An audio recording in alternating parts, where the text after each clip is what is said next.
Ohio has long been known as a swing state. We have a split between Democrats and Republicans in the U.S. House and Senate. But looking at the map behind me, you can see that Michigan is on the list. However, the Buckeye State is missing. Our Megan Hartnett went to experts to find out why this is. Megan?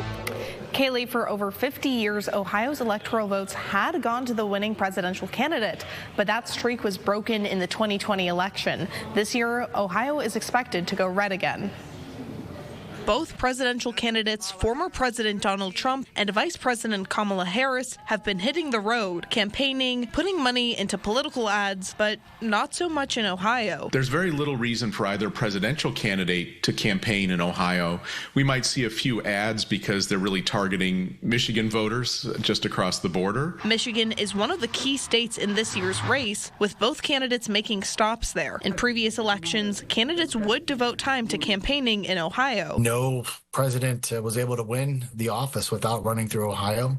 The road to the White House ran through the Buckeye State. But now that's not the case. Sam Nelson, a University of Toledo associate professor of political science, says Ohio was representative of the country as a whole. It kind of was a microcosm of the United States in terms of race and ethnicity and education levels and urban and rural voters and all kinds of different demographic categories. Nelson says white working class voters moving more Republican and a declining population have moved the state from purple to red.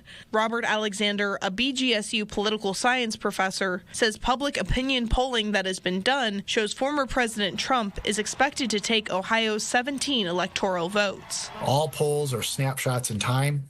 Again, always caution people, it's a poll.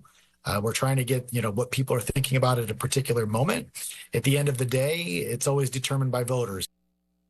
Alexander says although Ohio and Michigan have a lot of overlap in demographics, one reason Michigan may be more of a swing state is because of voter accessibility. He says differences in early voting and ballot drop boxes are potential factors.